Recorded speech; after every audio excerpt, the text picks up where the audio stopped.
함께 모인 성도 모두에게 성령의 충만한 은혜가 함께하기를 소망합니다. 네, 오늘 말씀의 제목이 좀 깁니다. 그런데 함께 저를 따라서 복명 목창하듯이 함께 따라했으면 좋겠습니다. 제목은 교회는 생명의 말씀을 붙들어 그리스도의 날까지 자랑이 되게 해야 한다.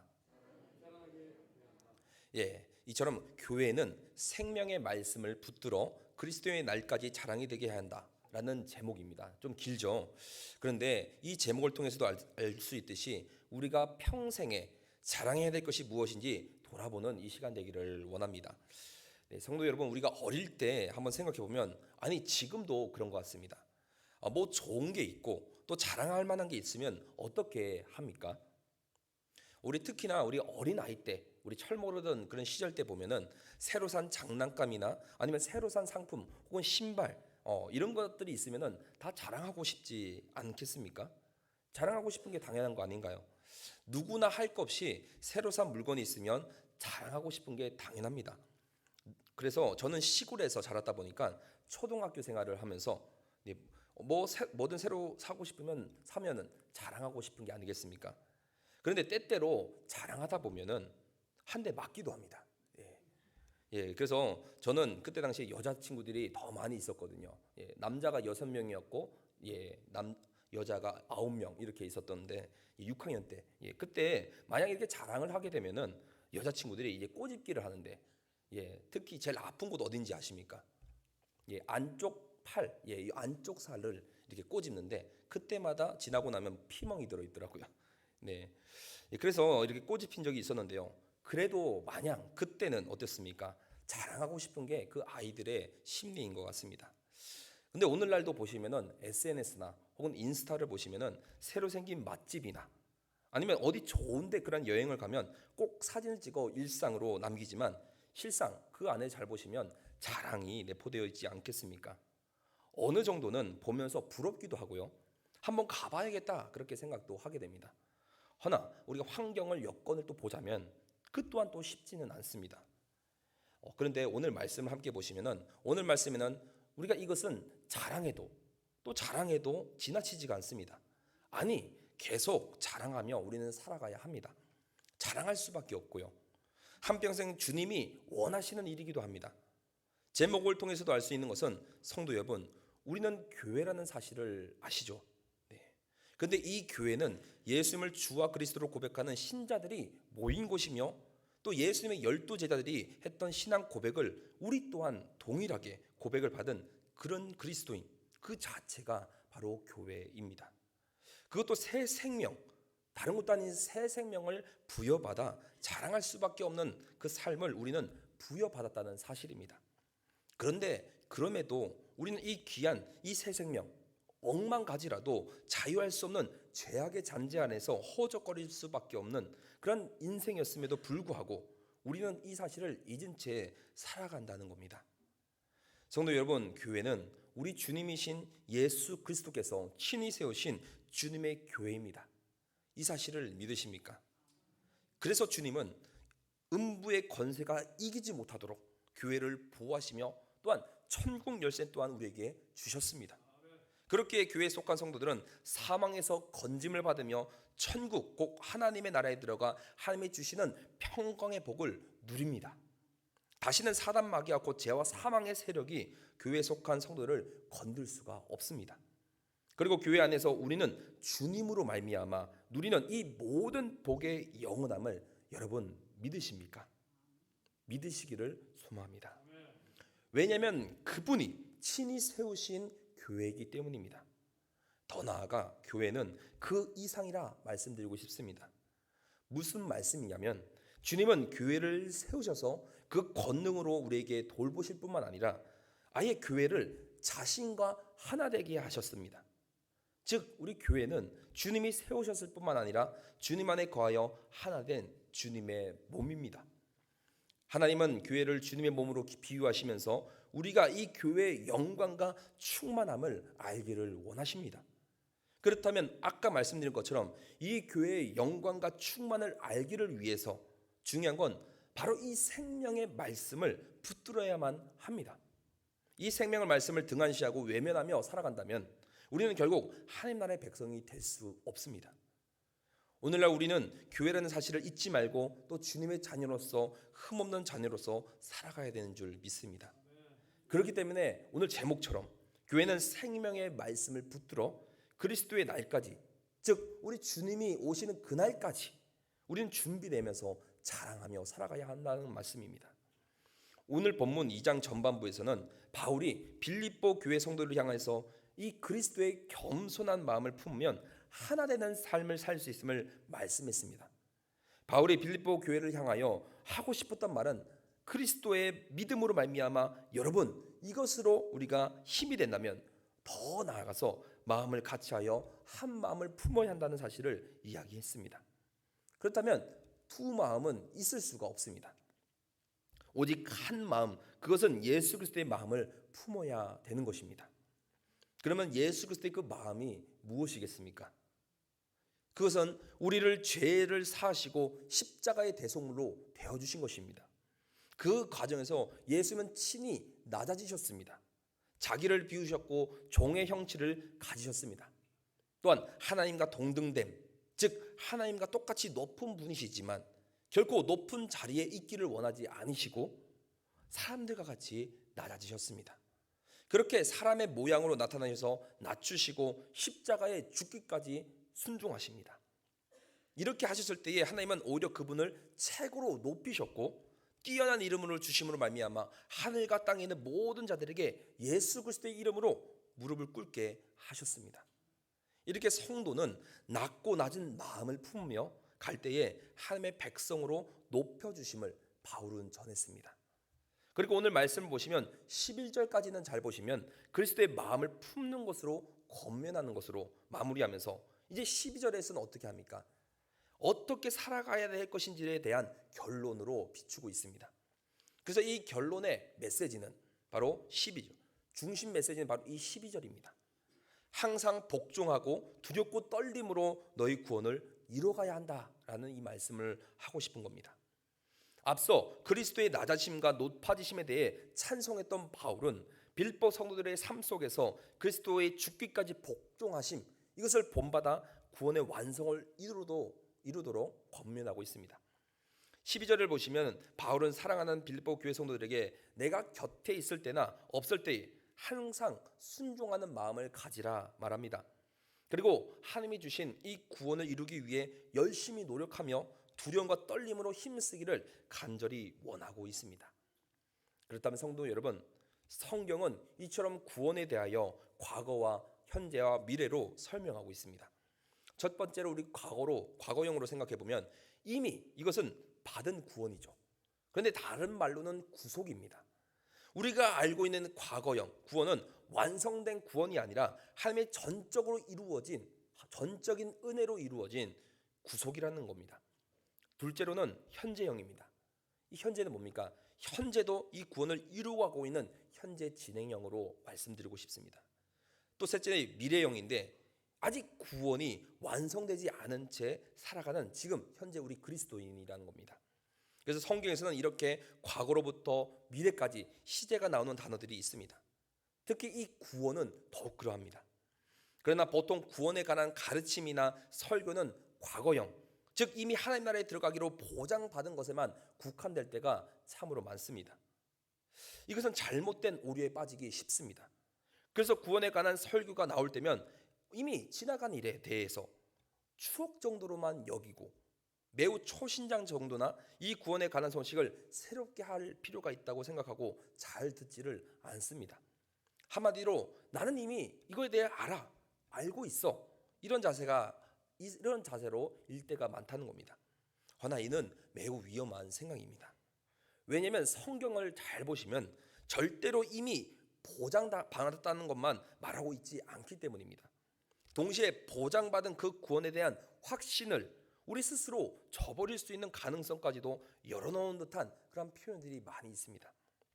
그렇기 때문에 우리는 이 구원에 관해서 선명하게 분명하게 알아야 합니다. 12절 하반절에 구원을 이루라는 이야기를 하고 있는데 단순히 이것은 구원이 우리에게 노력에 달려있다는 그 의미를 말하는 것이 아닙니다. 이는 성경이 사용하는 표현 방법입니다. 그런데 우리의 구원은 우리의 노력에 달려 있는 것이 아니라 하나님의 전적인 은혜에 달려 있습니다. 하나님은 우리의 구원을 이루시는 분은 삼위 하나님이십니다. 성부께서 계획하시고 성자께서 성취하시며 성령께서 온전히 이루어 가신다는 이 사실을 믿으시기를 소망합니다. 그러므로 우리는 모든 일을 계획하시는 하나님 앞에서 날마다 하나님만을 의지하며 나아가는 존재입니다. 그럼에도 불구하고 성경은 종종 구원을 이루라 권면합니다.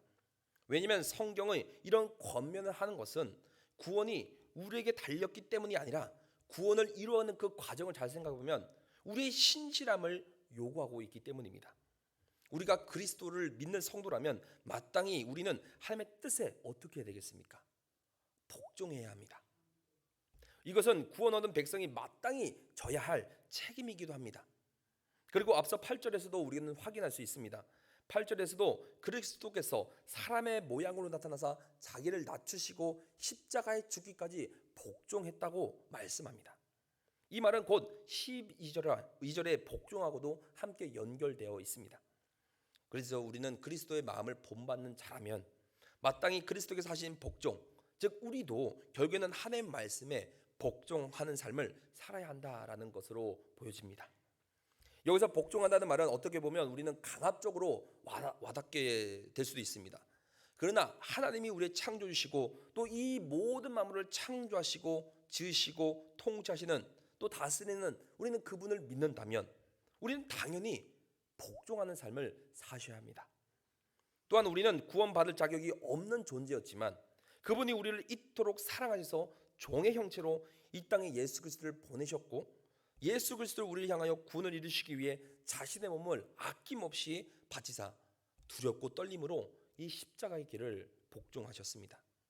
그리하여 우리가 갈 수 있는 이 구원의 방편 예수 그리스도의 십자가의 길이 열렸습니다. 그렇기에 세상적으로 볼 때는 불공평하다 그렇게 볼 수 있지만 구원 얻은 백성은 복종하는 삶은 하나님의 경외하는 그런 마음을 필요로 합니다.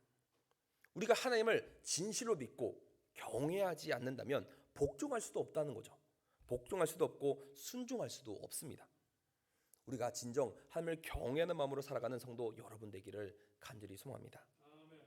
성도 여러분, 그래서 구원받은 백성은 온전히 하나님 나라에 들어가기 그 전까지 경외하는 마음으로 신실하게 살아가야 합니다.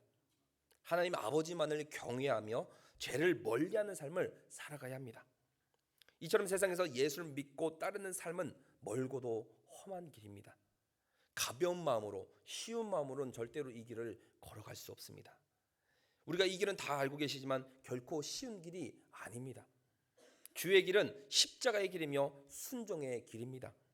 주께서 걸어가신 길이 십자가의 길이듯 제자의 길, 우리가 제자들의 길도 살펴보시면 어떻습니까? 예수님을 이제 완벽히 믿고 따라간 그 제자들의 삶은 결코 쉬운 길이 아니었다는 겁니다. 다 그 끝은 고난의 길이었습니다. 그에 맞게 오늘을 살아가는 저희들도 역시 두렵고 떨리는 마음으로 주의 길을 걸어가야 합니다. 진실로 하나님을 경외하는 신중함이 고난의 길 앞에서 선 그런 순례자들을 지켜주실 줄 믿습니다. 그래서 구원받은 성도의 삶은 하나님 나라로 향하는 순례의 길과 같습니다. 경건한 마음으로 죄와 싸우며 걸어가야 합니다. 하나님이 베푸신 은혜에 합당한 삶은 경건함으로 죄와 싸우며 구원의 길을 걸어가는 삶입니다. 그래서 이렇게 우리가 주를 믿고 살아가면서 하나님 나라와 교회를 위해서 무엇인가 하고 싶은 그런 마음들이 이제 진실로 주님을 믿고 알아가게 된다면 하고 싶은 것이 아니겠습니까? 그런데 이러한 마음이 생기는 것은 바로 하나님이 소원하는 그런 마음을 우리에게 주셨기 때문입니다.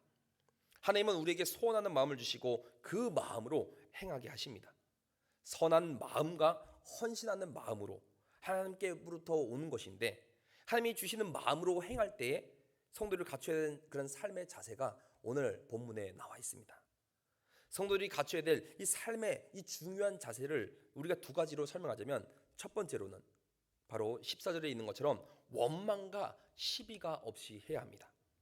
여기서 원망과 시비는 주의 백성들이 하나님의 명령을 거스르고 범죄하게 되는 가장 심각하고도 치명적인 그런 죄악이라는 겁니다. 그러므로 허탄한 변론과 무익한 논쟁을 피함으로 원망과 시비를 삼가야 합니다. 사도 바울은 이 문제를 자기 안에서의 싸움으로 가져오고 있습니다. 상황은 여기서 보시면 이렇습니다. 사도 바울은 지금 아시다시피 로마의 교도소에 갇혀 있습니다.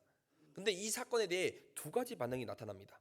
바울이 교도소에 갇힌 것을 두고 그는 하나님의 사도가 아니므로 갇히게 되었다고 말하는 사람들이 생겨났다는 겁니다. 이에 대해 바울은 자기 편을 드는 사람이 옳고 또 자기에 대하여 비판하고 공격하는 자들이 틀렸다라고 하지 않고 있습니다. 바울은 어떤 식으로 하든지 결국 그리스도가 전해지는 것이고 자신은 그것을 기뻐한다고 본문 1장 18절에 나와 있습니다. 원망은 우리가 다른 말로 하면 불평이 됩니다. 우리는 정말 그래서 이러해야 합니다. 하나님이 주시는 마음으로 섬길 때 불평하거나 시비하는 마음으로서 해서는 절대로 안 됩니다. 불평하는 습관을 가진 사람들이 있습니다. 이런 사람들의 주된 특징은 바로 무슨 일을 하든 항상 시작부터 불평거리를 찾는 데부터 있다는 겁니다. 세상 어디에도 우리는 완전한 것이 없기 때문에 불평한 일은 항상 우리가 있을 수밖에 없습니다. 그래서 성도 여러분, 우리가 아담 아래에 죄악에 놓여 있는 이 세상은 불완전한 세상일 수밖에 없습니다. 그렇기 때문에 당연히 불만 불평이 나올 수밖에 없죠.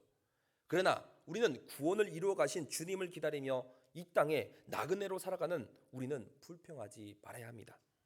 불평한다면 결국 하나님의 선하신 그 온전한 뜻을 우리는 이루어갈 수 없습니다. 그래서 섬기는 사람은 감사하는 마음으로 또 자원하는 마음으로 섬겨야 합니다. 불평한 일이 있어도 그 가운데 하나님의 은혜를 사모하며 감사해야 될 줄 믿습니다. 왜냐하면 인내는 연단을 이루고 연단은 소망을 이루기 때문입니다. 우리가 소망을 이루는 과정에 꼭 어려운 일들이 생길 것이지만 우리는 그 소망을 바라보면서 이 땅에 나그네처럼 또 우리에게는 희망이 있기 때문에 우리는 그분을 보며 따라갈 수가 있는 겁니다. 또 시비하는 것 역시 우리는 습관에서 비롯됩니다. 시비는 우리가 옳고 그름을 따지는 것인데 이런 태도로 인해 무슨 일이 발생합니까? 다툼이 발생합니다. 오늘날 교회 안이 많이 시끄럽습니다.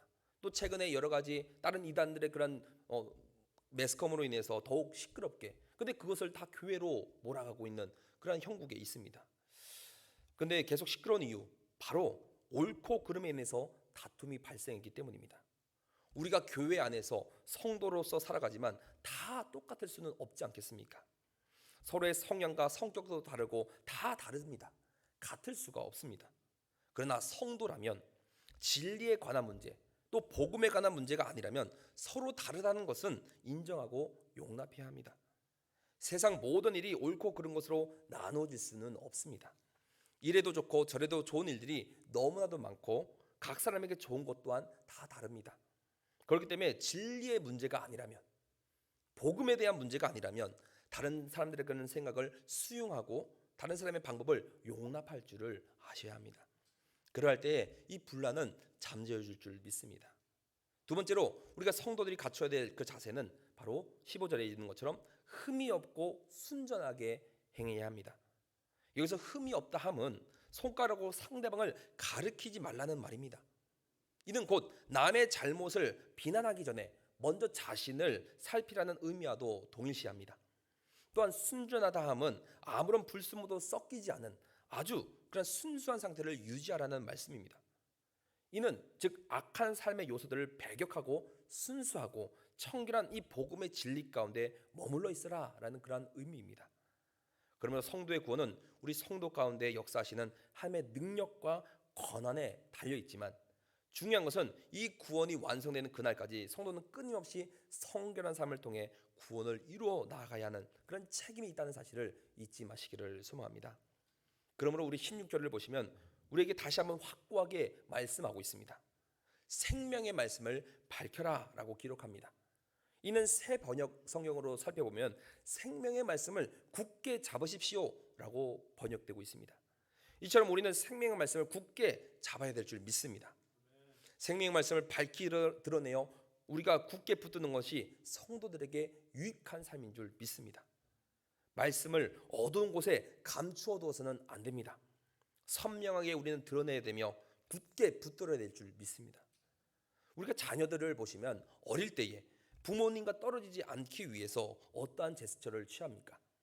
바로 부모님의 손을 굳게 잡아서 놓지 않습니다. 우리가 아이들을 잘 양육하고 키웠을 때 이제 유치원을 보내야 되지 않습니까? 유치원을 보낼 때도 겁이 나서 결국 누구의 손을 붙잡습니까? 어머니의 손을 붙잡고 안 놓으려고 합니다. 왜냐하면 부모님의 손을 굳게 잡고 있을 때에 안전함을 느끼기 때문입니다. 그렇다면 우리도 그렇습니다. 우리는 이 말씀에 생명이 있음을 믿습니다. 생명이 있기 때문에 이것을 붙들고 있어야 될 줄 믿습니다. 이 생명을 놓는다면 우리는 넘어질 수밖에 없습니다.